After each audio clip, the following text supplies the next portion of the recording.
Book VII, Part II, of the Republic, by Plato. Read by Bob Neufeld. "What was the mistake?" he said. "After plane geometry," I said, "we proceeded at once to solids in revolution, instead of taking solids in themselves; whereas after the second dimension, the third, which is concerned with cubes and dimensions of depth, ought to have followed." "That is true, Socrates, but so little seems to be known as yet about these subjects." "Why, yes," I said, "and for two reasons. In the first place, no government patronizes them. This leads to a want of energy in the pursuit of them, and they are difficult. In the second place, students cannot learn them unless they have a director. But then a director can hardly be found, and even if he could, as matters now stand, the students, who are very conceited, would not attend to him. That, however, would be otherwise if the whole state became the director of these studies and gave honor to them. Then disciples would want to come, and there would be continuous and earnest search, and discoveries would be made. Since even now, disregarded as they are by the world, and maimed of their fair proportions, and although none of their votaries can tell the use of them, still these studies force their way by their natural charm, and very likely, if they had the help of the state, they would some day emerge into light.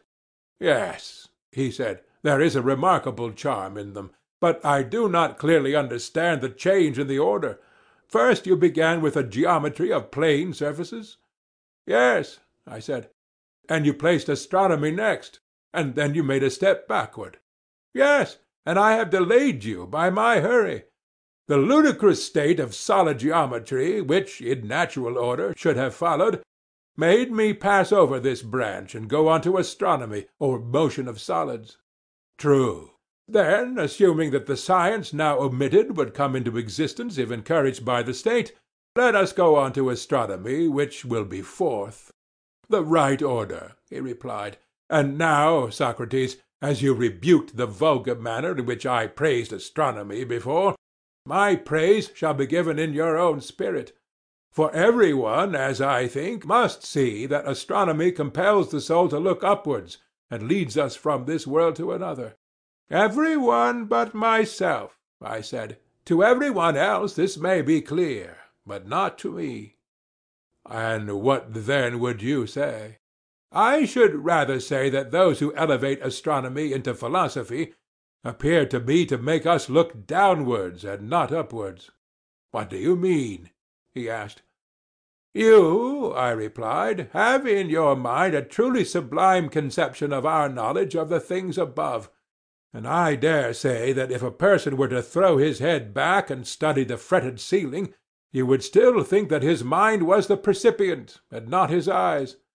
And you are very likely right, and I may be a simpleton, but in my opinion that knowledge only which is of being and of the unseen can make the soul look upwards, and whether a man gapes at the heavens or blinks on the ground, seeking to learn some particular of sense, I would deny that he can learn, for nothing of that sort is matter of science. His soul is looking downwards, not upwards, whether his way to knowledge is by water or by land, whether he floats or only lies on his back. I acknowledge, he said, the justice of your rebuke. Still, I should like to ascertain how astronomy can be learned in any manner more conducive to that knowledge of which we were speaking. I will tell you, I said. The starry heaven which we behold is wrought upon a visible ground, and therefore, although the fairest and most perfect of visible things, must necessarily be deemed inferior far to the true motions of absolute swiftness and absolute slowness, which are relative to each other and carry with them that which is contained in them, in the true number and in every true figure. Now these are to be apprehended by reason and intelligence, but not by sight. True, he replied. The spangled heavens should be used as a pattern, and with a view to that higher knowledge. Their beauty is like the beauty of figures or pictures excellently wrought by the hand of Daedalus, or some other great artist, which we may chance to behold. Any geometrician who saw them would appreciate the exquisiteness of their workmanship, but he would never dream of thinking that in them he could find the true equal or the true double, or the truth of any other proportion. No, he replied, such an idea would be ridiculous. And will not a true astronomer have the same feeling when he looks at the movements of the stars? Will he not think that heaven and the things in heaven are framed by the Creator of them in the most perfect manner? But he will never imagine that the proportions of night and day, or of both to the month, or of the month to the year, or of the stars to these and to one another, and any other things that are material and visible, can also be eternal and subject to no deviation. That would be absurd, and it is equally absurd to take so much pains in investigating their exact truth. I quite agree, though I never thought of this before. Then, I said, in astronomy, as in geometry, we should employ problems and let the heavens alone if we would approach the subject in the right way, and so make the natural gift of reason to be of any real use. That, he said, is a work infinitely beyond our present astronomers. Yes, I said, and there are many other things which must also have a similar extension given to them, if our legislation is to be of any value. But can you tell me of any other suitable study? No, he said, not without thinking. Motion, I said, has many forms, and not one only. 2 of them are obvious enough even to wits no better than ours, and there are others, as I imagine, which may be left to wiser persons. But where are the 2? There is a second, I said, which is the counterpart of the one already named. And what may that be? The second, I said, would seem relatively to the ears to be what the first is to the eyes. For I conceive that as the eyes are designed to look up at the stars, so are the ears to hear harmonious motions, and these are sister sciences, as the Pythagoreans say, and we, Glaucon, agree with them. Yes, he replied. But this, I said, is a laborious study, and therefore we had better go and learn of them, and they will tell us whether there are any other applications of these sciences. At the same time we must not lose sight of our own higher object. What is that? There is a perfection which all knowledge ought to reach, and which our pupils ought also to attain, and not to fall short of, as I was saying that they did in astronomy. For in the science of harmony, as you probably know, the same thing happens. The teachers of harmony compare the sounds and consonances which are heard only, and their labor, like that of the astronomers, is in vain. Yes, by heaven, he said, and 'tis as good as a play to hear them talking about their condensed notes, as they call them. They put their ears close alongside of the strings, like persons catching a sound from their neighbor's wall, one set of them declaring that they distinguish an intermediate note, and have found the least interval which should be the unit of measurement, the others insisting that the 2 sounds have passed into the same, either party setting their ears before their understanding. You mean, I said, those gentlemen who tease and torture the strings and rack them on the pegs of the instrument. I might carry on the metaphor, and speak after their manner of the blows which the plectrum gives, and make accusations against the strings, both of backwardness and forwardness to sound. But this would be tedious, and therefore I will only say that these are not the men, and that I am referring to the Pythagoreans, of whom I was just now proposing to inquire about harmony. For they too are in error, like the astronomers.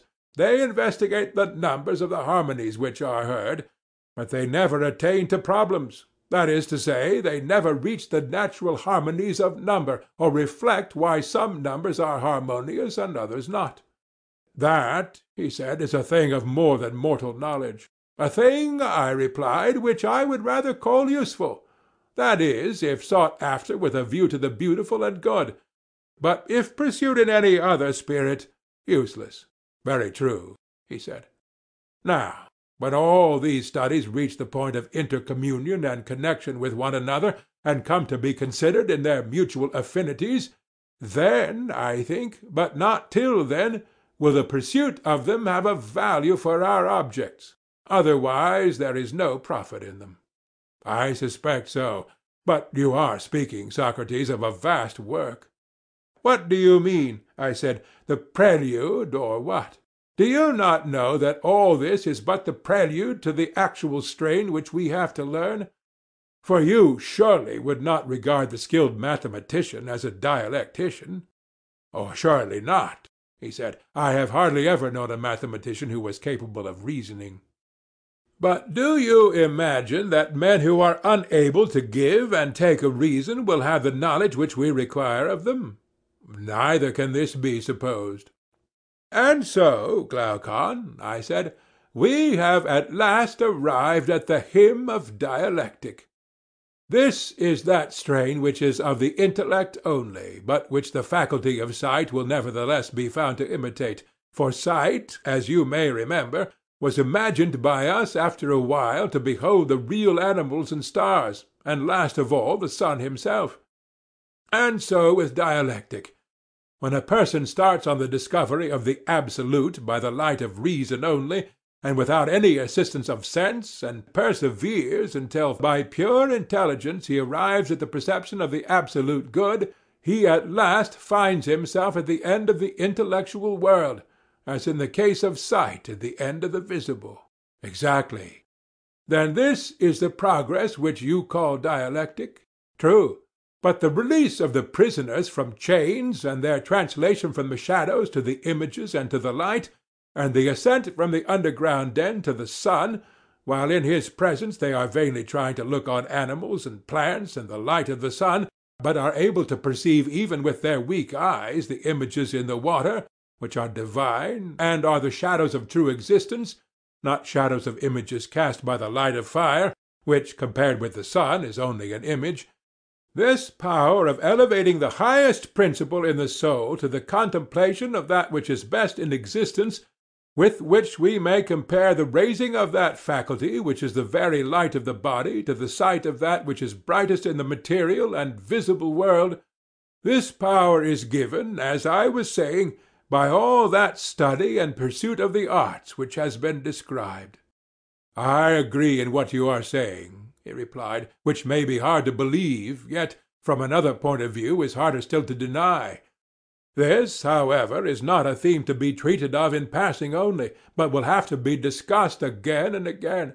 And so, whether our conclusion be true or false, let us assume all this, and proceed at once from the prelude or preamble to the chief strain, and describe that in like manner.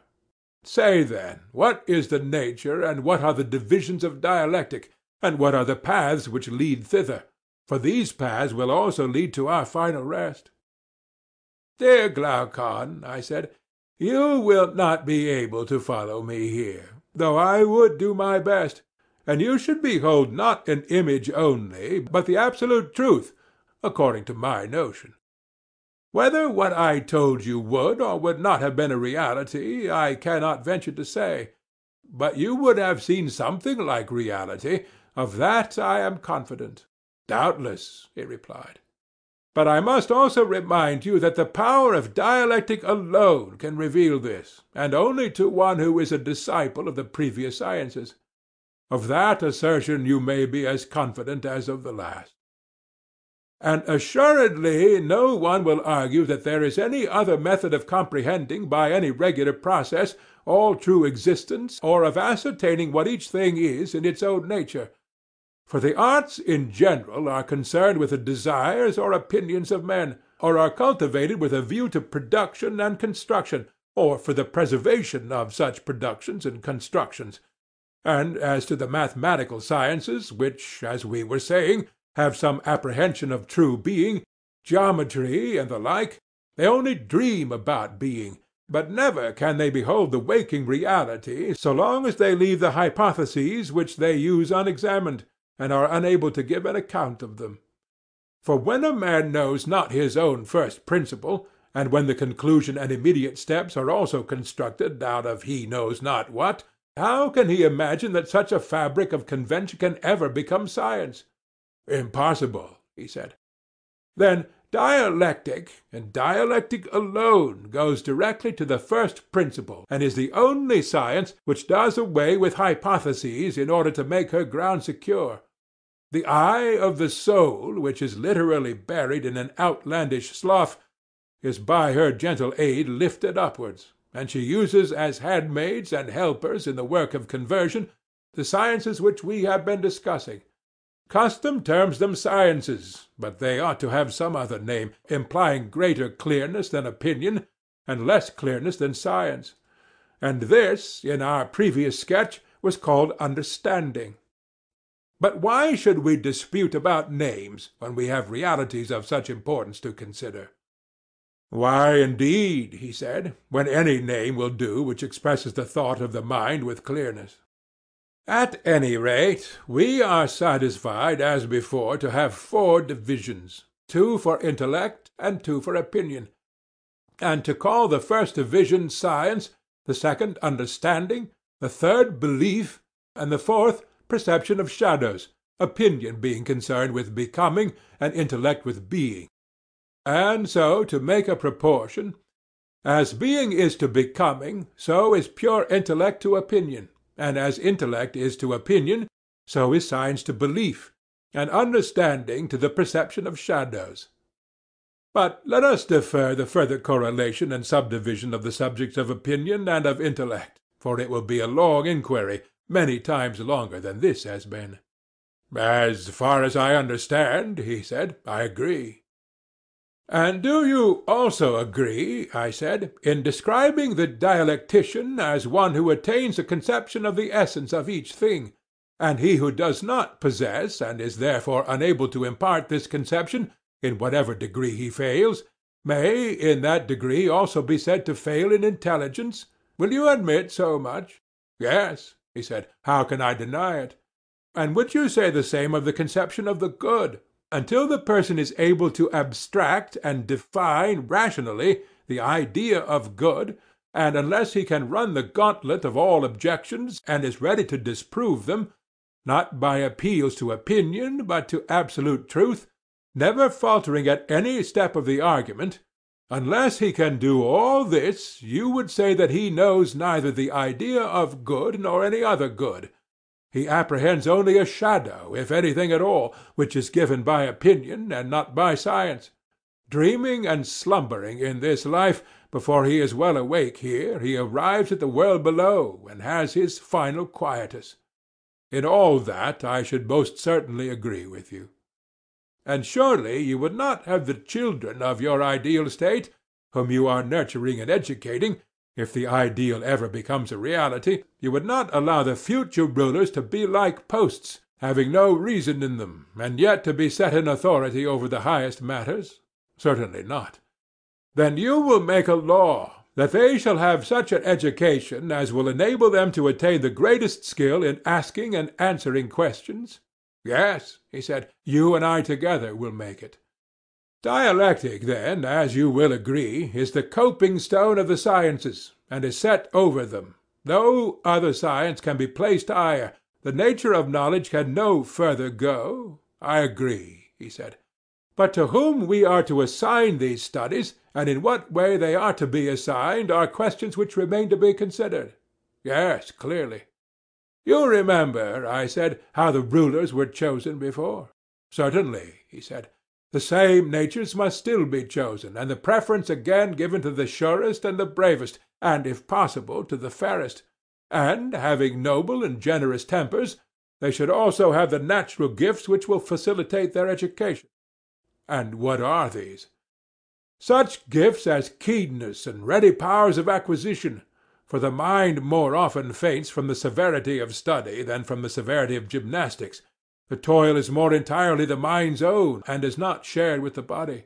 Very true, he replied. Further, he of whom we are in search should have a good memory, and be an unwearied solid man who is a lover of labor in any line, or he will never be able to endure the great amount of bodily exercise and to go through all the intellectual discipline and study which we require of him. Certainly, he said, he must have natural gifts. The mistake at present is that those who study philosophy have no vocation, and this, as I was before saying, is the reason why she has fallen into disrepute. Her true sons should take her by the hand, and not bastards. What do you mean? In the first place, her votary should not have a lame or halting industry. I mean that he should not be half industrious and half idle. As, for example, when a man is a lover of gymnastic and hunting and all other bodily exercises, but a hater rather than a lover of the labor of learning or listening or inquiring, or the occupation to which he devotes himself may be of an opposite kind, and he may have the other sort of lameness. Certainly, he said. And as to truth, I said, is not a soul equally to be deemed halt and lame which hates voluntary falsehood, and is extremely indignant at herself and others when they tell lies, but is patient of involuntary falsehood, and does not mind wallowing like a swinish beast in the mire of ignorance, and has no shame at being detected? To be sure. And again, in respect of temperance, courage, magnificence, and every other virtue, should we not carefully distinguish between the true son and the bastard? For where there is no discernment of such qualities, states and individuals unconsciously err, and the state makes a ruler and the individual a friend of one who, being defective in some part of virtue, is in a figure lame or a bastard. That is very true, he said. All these things, then, will have to be carefully considered by us, and if only those whom we introduce to this vast system of education and training are sound in body and mind, justice herself will have nothing to say against us, and we shall be the saviors of the Constitution and of the State. But if our pupils are men of another stamp, the reverse will happen, and we shall pour a still greater flood of ridicule on philosophy than she has to endure at present. That would not be creditable. Certainly not, I said. And yet, perhaps, in thus turning jest into earnest, I am equally ridiculous. Certainly not, I said. And yet, perhaps, in thus turning jest into earnest, I am equally ridiculous. In what respect? I had forgotten, I said, that we were not serious and spoke with too much excitement. For when I saw philosophy so undeservedly trampled under foot of men, I could not help feeling a sort of indignation at the authors of her disgrace, and my anger made me too vehement. Indeed, I was listening and did not think so. But I, who am the speaker, felt that I was.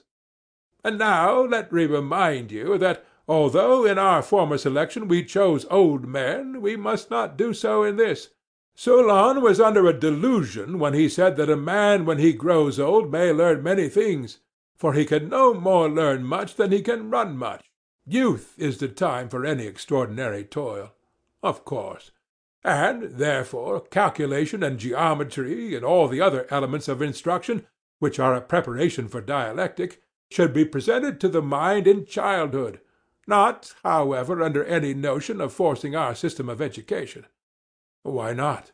Because a free man ought not to be a slave in the acquisition of knowledge of any kind. Bodily exercise when compulsory does no harm to the body, but knowledge which is acquired under compulsion obtains no hold on the mind. Very true. Then, my good friend, I said, do not use compulsion, but let early education be a sort of amusement. You will then be better able to find out the natural bent. That is a very rational notion, he said. Do you remember that the children, too, were to be taken to see the battle on horseback, and that if there were no danger they were to be brought close up, and, like young hounds, have a taste of blood given them? Yes, I remember. The same practice may be followed, I said, in all these things, labors, lessons, dangers, and he who is most at home in all of them ought to be enrolled in a select number. At what age? At the age when the necessary gymnastics are over. The period, whether of 2 or 3 years, which passes in this sort of training, is useless for any other purpose. For sleep and exercise are unpropitious to learning, and the trial of who is first in gymnastic exercises is one of the most important tests to which our youth are subjected. Certainly, he replied. After that time those who are selected from the class of 20 years old will be promoted to higher honor, and the sciences which they learned without any order in their early education will now be brought together, and they will be able to see the natural relationship of them to one another and to true being. Yes, he said, that is the only kind of knowledge which takes lasting root. Yes, I said, and the capacity for such knowledge is the great criterion of dialectical talent. The comprehensive mind is always the dialectical. I agree with you. These, I said, are the points which you must consider, and those who have most of this comprehension, and who are the most steadfast in their learning, and in their military and other appointed duties, when they have arrived at the age of 30, have to be chosen by you out of the select class, and elevated to higher honor, and you will have to prove them by the help of dialectic, in order to learn which of them is able to give up the use of sight and the other senses, and in company with truth to attain absolute being. And here, my friend, great caution is required. Why great caution? Do you not remark, I said, how great is the evil which dialectic has introduced? What evil? He said. The students of the art are filled with lawlessness. Quite true, he said.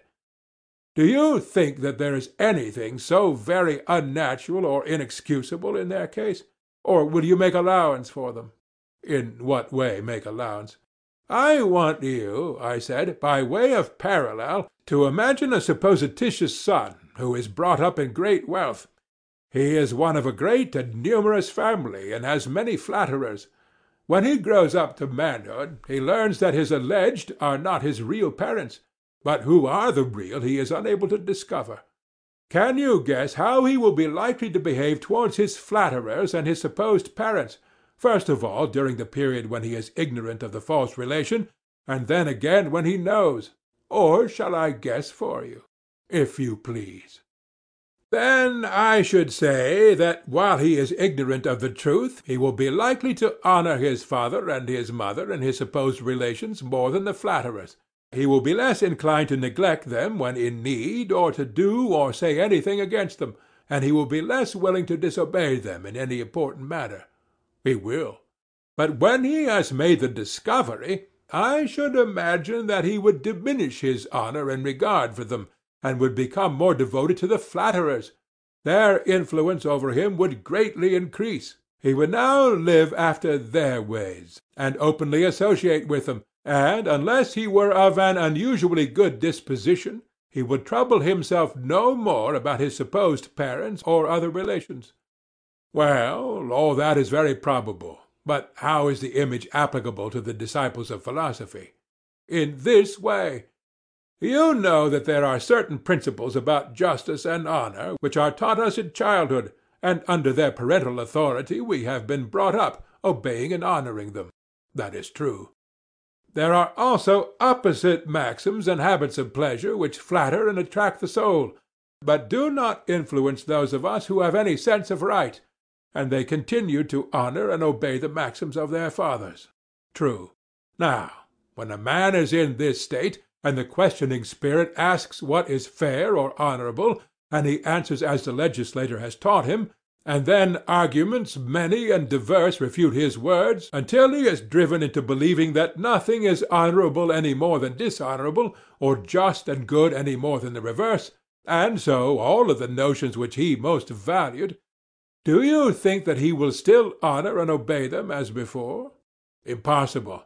And when he ceases to think them honorable and natural as heretofore, and he fails to discover the true, can he be expected to pursue any life other than that which flatters his desires? He cannot. And from being a keeper of the law he is converted into a breaker of it? Unquestionably. Now, all this is very natural in students of philosophy such as I have described, and also, as I was just now saying, most excusable. Yes, he said, and I may add pitiable. Therefore, that your feelings may not be moved to pity about our citizens who are now 30 years of age, every care must be taken in introducing them to dialectic. Certainly.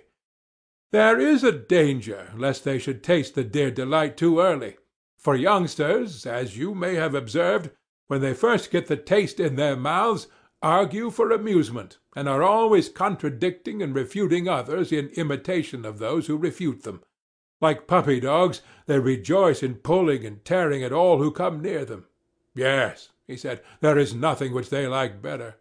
And when they have made many conquests, and received defeats at the hands of many, they violently and speedily get into a way of not believing anything which they believed before, and hence, not only they, but philosophy and all that relates to it is apt to have a bad name with the rest of the world. Too true, he said. But when a man begins to get older, he will no longer be guilty of such insanity. He will imitate the dialectician who is seeking for truth, and not the eristic, who is contradicting for the sake of amusement. And the greater moderation of his character will increase, instead of diminishing, the honor of the pursuit. Very true, he said. And did we not make special provision for this, when we said that the disciples of philosophy were to be orderly and steadfast, not, as now, any chance aspirant or intruder? Very true. Suppose, I said, the study of philosophy to take the place of gymnastics, and to be continued diligently and earnestly and exclusively for twice the number of years which were passed in bodily exercise. Will that be enough? Would you say 6 or 4 years? He asked.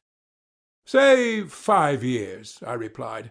At the end of the time they must be sent down again into the den, and compelled to hold any military or other office which young men are qualified to hold. In this way they will get their experience of life, and there will be an opportunity of trying whether, when they are drawn all manner of ways by temptation, they will stand firm or flinch. And how long is this stage of their lives to last? 15 years, I answered. And when they have reached 50 years of age, then let those who still survive, and have distinguished themselves in every action of their lives, and in every branch of knowledge, come at last to their consummation. The time has now arrived at which they must raise the eye of the soul to the universal light which lightens all things, and behold the absolute good. For that is the pattern according to which they are to order the state and the lives of individuals, and the remainder of their own lives also.